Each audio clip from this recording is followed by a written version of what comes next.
Sexy veggie, sorry sir. about the beginning, man. How you doing, man? I'm good, Titanium. How are you? Nice to finally meet you, bro. It's So you great to came finally all meet the you. way from where exactly? Orlando, Florida. Now, let's backtrack a little bit. How did you find out about this whole experience? When I was first injured, I was in the hospital and I was going through social media and I couldn't find anything on anybody else wanting to ride since their accident. Then I came across one of your guys' videos about a Ride Again Foundation and I was like, that is the craziest thing because that's exactly what I've always wanted to do ever since my accident. Mm-hmm. And I've always wanted to reach out, but then I was like, I don't know, you guys are always busy. So then one day you reached out to me and asked me if I was ready to go on a track, and I couldn't skip that. Yeah. Couldn't skip it. And now you're here. About to technically ride tomorrow. Oh For yeah, the first time in how long? 2 years. So tell me a little bit about the accident. Like, what happened? So January 23rd, 2023, somebody took an illegal U-turn in front of me. I hit the side of them at 55 miles an hour, leave me paralyzed from the mid-chest. Mm-hmm. So I'm a T3 complete. Gotcha. Now, in that moment, when it happened, do you remember the impact? I have no memory. No memory at all? I've tried to remember it, and I've been to the accident scene plenty of times. I think I do remember the beginning of the day where I worked my whole shift, and then whenever I got off of work, I was doing an engine swap on my Corvette. I went over there, I took a photo of the car with the engine out, and then I went to go grab a throttle cable. Whenever I went out to go grab it, I went a mile up the road. As I was on the way back, some dude just hit me. Wow, that's unfortunate. And during that time, what bike were you riding? It was a 2022 Yamaha R7. Nice, Yamaha.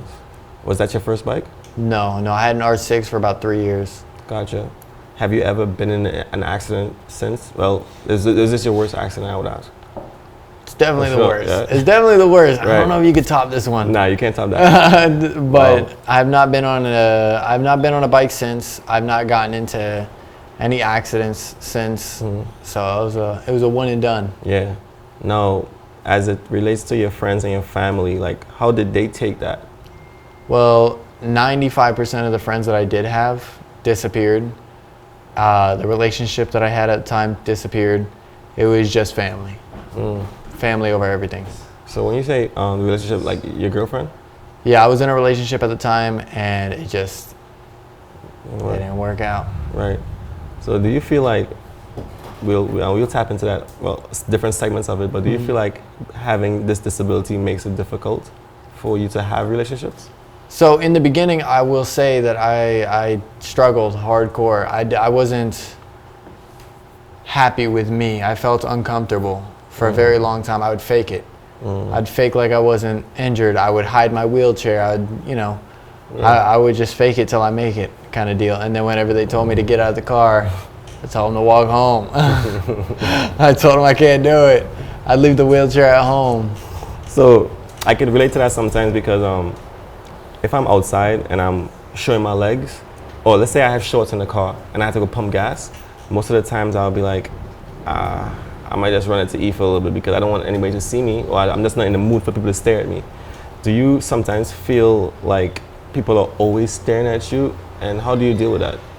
People are always going to stare. Whether you're in a wheelchair, whether you're walking, whether you're an amputee, people are always going to stare. Yeah. Whether you like it or not.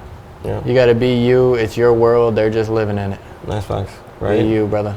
Now, have you met anybody else outside of us that are in your situation? Like, what's that community look like? The best community. The best community.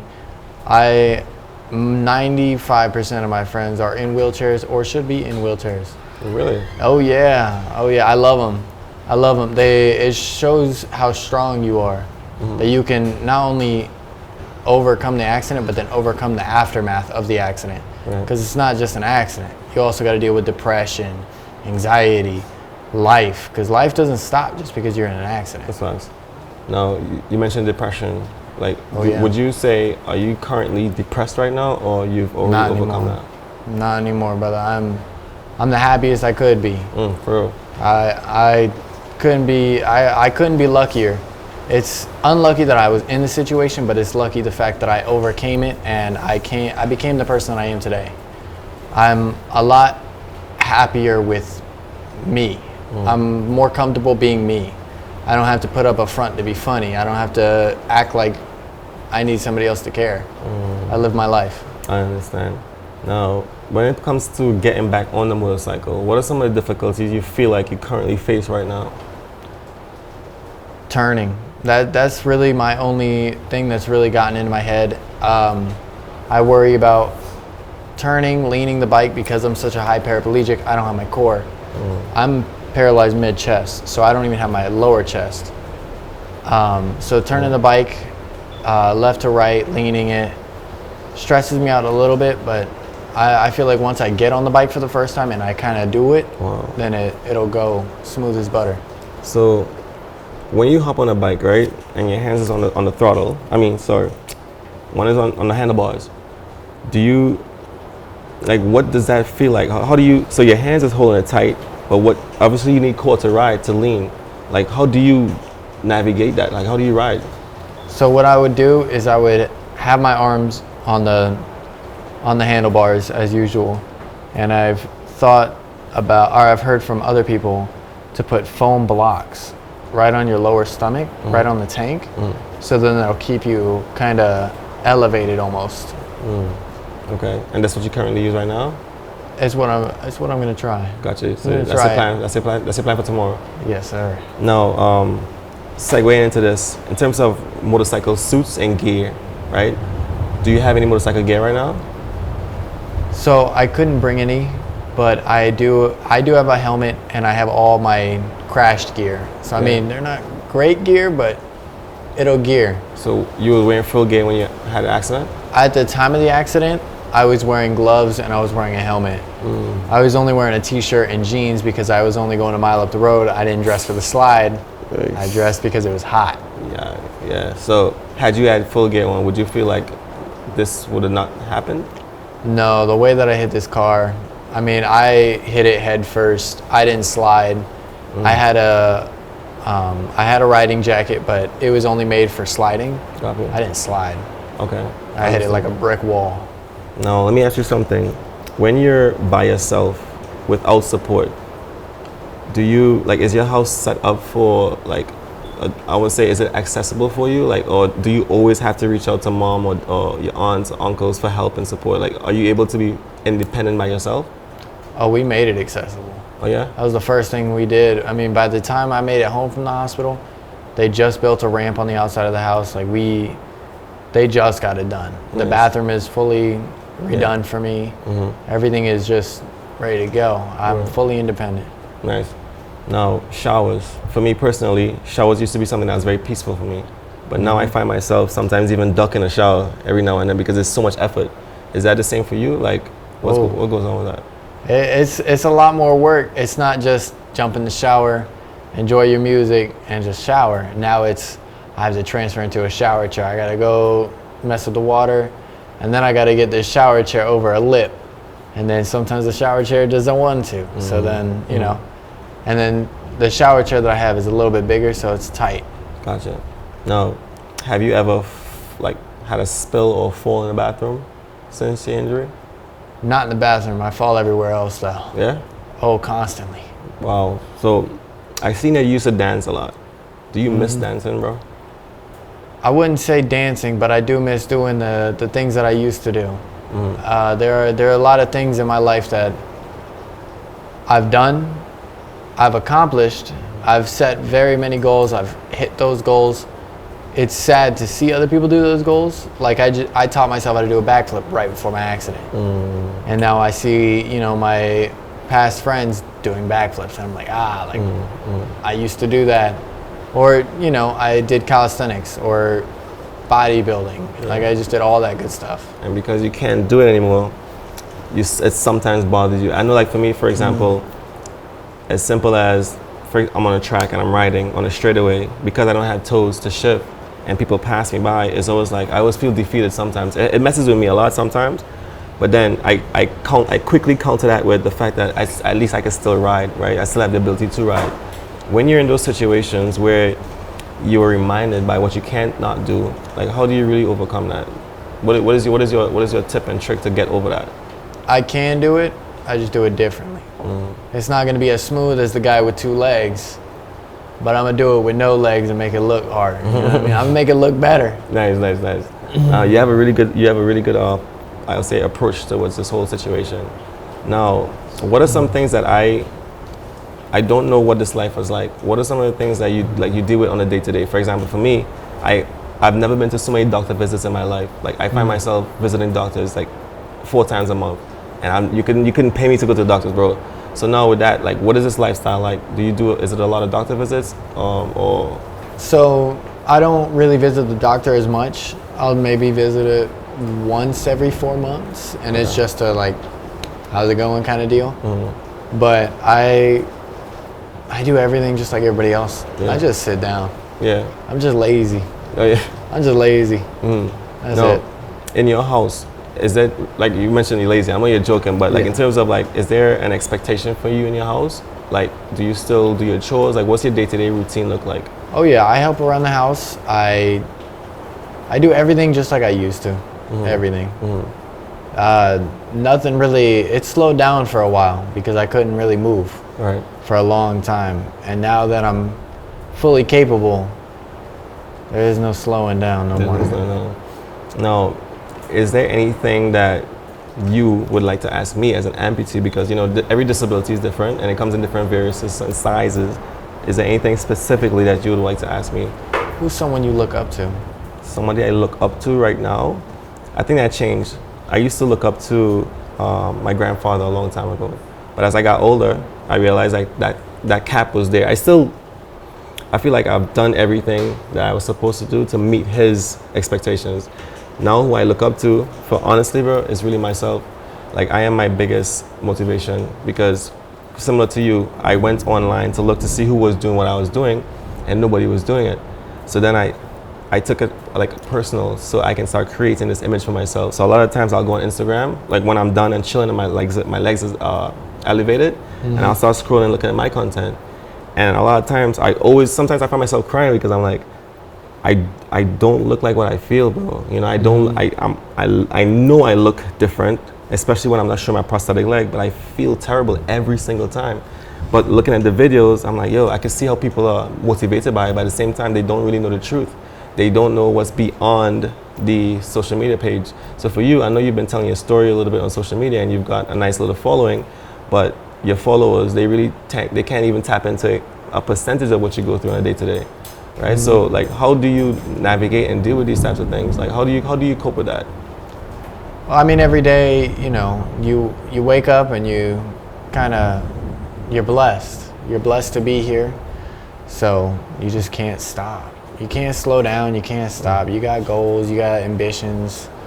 I set a high standard for myself. There's a lot of things that I've already accomplished, but I'm nowhere near done. Yeah. There's a lot more I got to do. That's what's up, man. And then you said, how old are you again? 23. I find myself sometimes, so I'm 30, I think I'm 35, 34. You're lying. But I find myself saying, I don't think I can live to 40 because every day is hard. Like, do you really have hard days? Like, are your days hard? Oh yeah, I'm human at the end of the day. I get depressed, I get upset. I mean, I don't really get depressed anymore, but I get upset. I have my off days. I'm human, you're human, we all have off days. Yeah. Some days I'll wake up and I just don't have the motivation to do it. Right. And I go to the gym every day. Nice. Every day. That's how I kind of relieve a lot of stress. Yeah. That's what I used to do before my accident, and then after, it's just, now it just gives me a reason to push harder. Makes sense. Now, your gym routine, like, what does that entail? So, I'll do a lot of arms, shoulders, biceps, chest, back. But my lower chest, the part that's paralyzed, is the strongest part of my body right now. Is it? I found that out like 2 days ago, yeah. So my mid chest to upper chest, I can do a 25 and a 10. You said 25 and a 10, what do I mean? 25 and a 10 plus for benching. Okay. And then for my lower chest, I can do 2 plates, 2 45s. Copy. So it doesn't make sense to me just yet. I mean, no complaints, but it doesn't make sense just yet. Yeah. I feel you. No, the doctors, did they tell you get feelings back in your legs? No, so my spine completely exploded on impact. My spinal cord severed 3 different ways. I don't believe I will, but that doesn't mean I won't. Gotcha. When they told you that you wouldn't be able to walk again, how did you feel? At first, I thought it was a joke. For a long time, I thought it was them just playing a sick joke on me. So everything that they would tell me, like, oh, you're paralyzed, I would write on a whiteboard because I couldn't eat, speak, or breathe for months. I wrote on the whiteboard, so no more leg day, ? And then they'd be like, well, no. And it was just constant jokes until it actually hit me. And I mean, it was like a brick wall. How long were you in the hospital for? 4 months. 4 months. Wow. Now, you say you couldn't eat, sleep, you said breathe properly? Yeah, I couldn't eat, speak, or breathe. I was on a trach for all 4 months. All 4 months, I had mucus building in the lungs. I had both lungs punctured and my spleen ruptured also, so that filled my lungs with blood.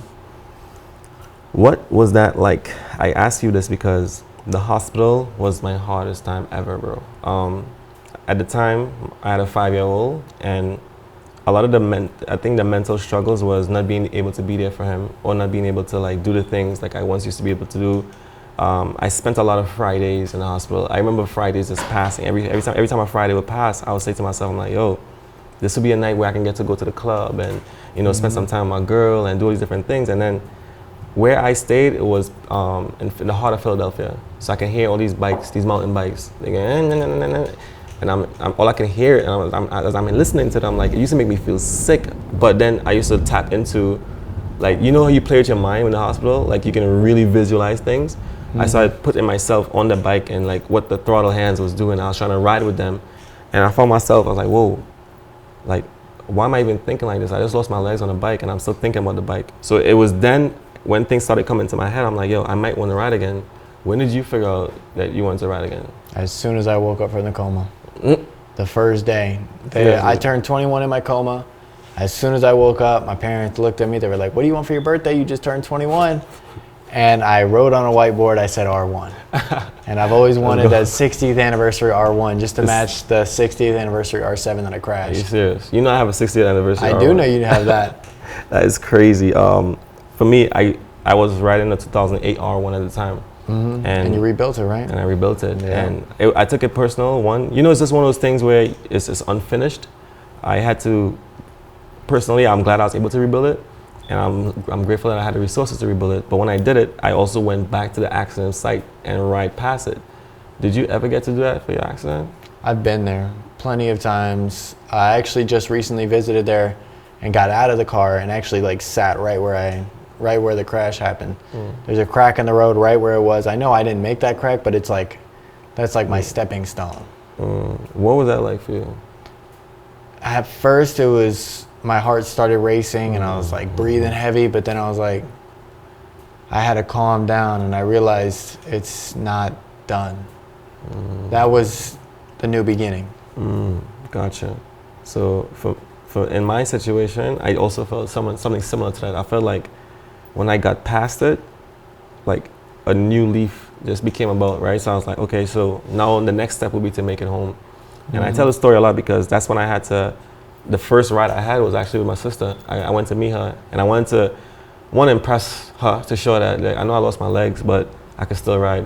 So when I pulled up on her and she seen me and I kind of like, I guess, surprised her that I could still do it. I think in that moment, that validated to me that like, yo, it wasn't really my fault, you know, like, but that was just for me. Not everybody's situation is different, but I felt like that accident, at one point in time, I kept thinking like, was it really my fault? Right? So in your situation, do you feel like it was your fault? No, there was nothing I could have done. I mean, the guy just turned. Wow. I downshifted, I hit the brakes, but if I would have dumped the bike, I would have just went under his car and that would have been it. Or if I would have swerved, I would have went into the opposite lane of traffic and head-on collision, that would have been it. Right. I hit the side of his car and I hit my head first into his window. Thankfully, I hit the window because if I hit a pillar, I would have been gone. Yeah, you've been gone. Now, this brings me to ask now, how do you think your mom would have felt like in that situation? Not you being gone, but the fact that it could have been a lot more worse. Well, I witnessed it all. When I woke up, I saw that she was, everybody was broken. Everybody. Mm-hmm. I witnessed everybody go through it. So it was like firsthand. I couldn't tell her I was okay. I couldn't tell her that I was going to get better. It was just me in my own head. Mm-hmm. And I couldn't speak. I couldn't eat, speak, or breathe at all. So I couldn't tell them it's going to be okay. And then as soon as I could, the first words that I said, they put the speaking valve on my neck. I looked right at her, looked her in the eyes, and I was like, I'm going to be okay. Wow. I love you guys. I'm going to be okay. And then that was it. That was all I could speak for. Man, that's deep. I felt like I was in the hospital with you, just even going through that, because I remember I had what you call the NG tube on your throat. Mm-hmm. And when they removed it, because it was there so long, I felt like it was there for a long time. So when I started talking, I couldn't talk. Like my voice was gone.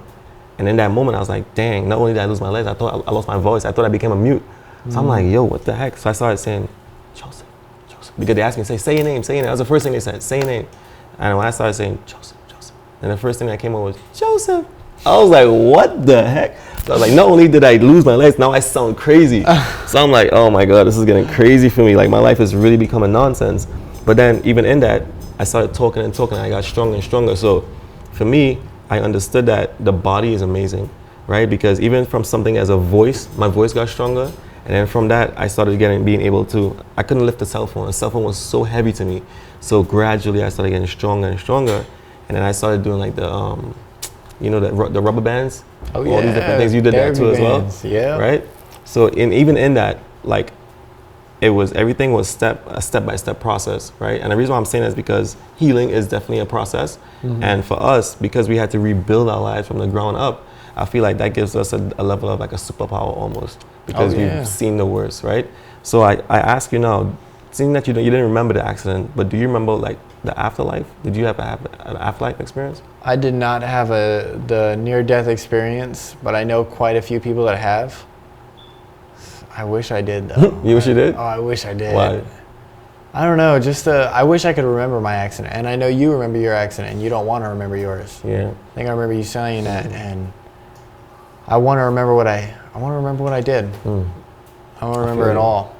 Yeah, it comes at a price. I think it's both are bad, right? Either when you remember, you don't remember it. I think for me, I'm blessed because I can speak to it, but a lot of times because I remember it, I think about it every single day. I never not think about it. Like, as every single time I hop on the bike and I ride, I'm like, please, I don't want to go back to the hospital. That's the first thing I said. I don't want to go back to the hospital. Number two, I always shower before every single ride, because I remember you don't shower for a long time in the hospital, and I'm a little bit of a clean freak. So remember, right? So your mom was like, your first shower in the hospital, right? Well, not your first shower, but your first wipe down, right?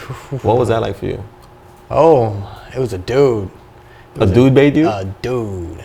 Yeah, that dude was. Yeah, I was getting bathed, and it was touching your privates all crazy. Thankfully, I didn't feel it, but I knew what was going on.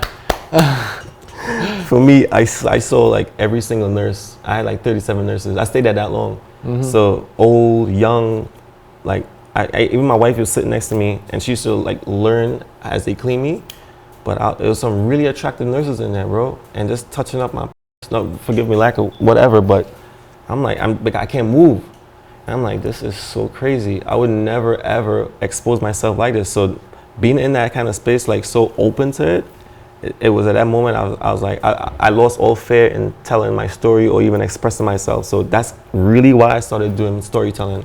I knew that most people are ashamed of this, bro. Like being in a wheelchair, being on crutches, having a prosthetic leg.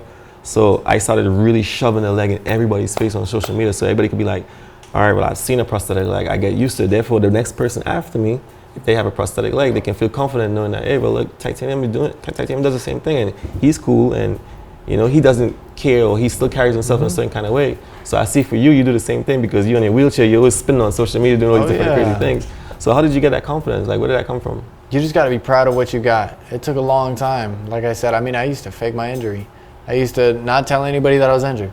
I couldn't do it. It was almost degrading as a man to be in a wheelchair. So you always have to look up at everybody. And I'm 6'1", so I'm used to being either eye level or looking down. and now I'm going to looking up.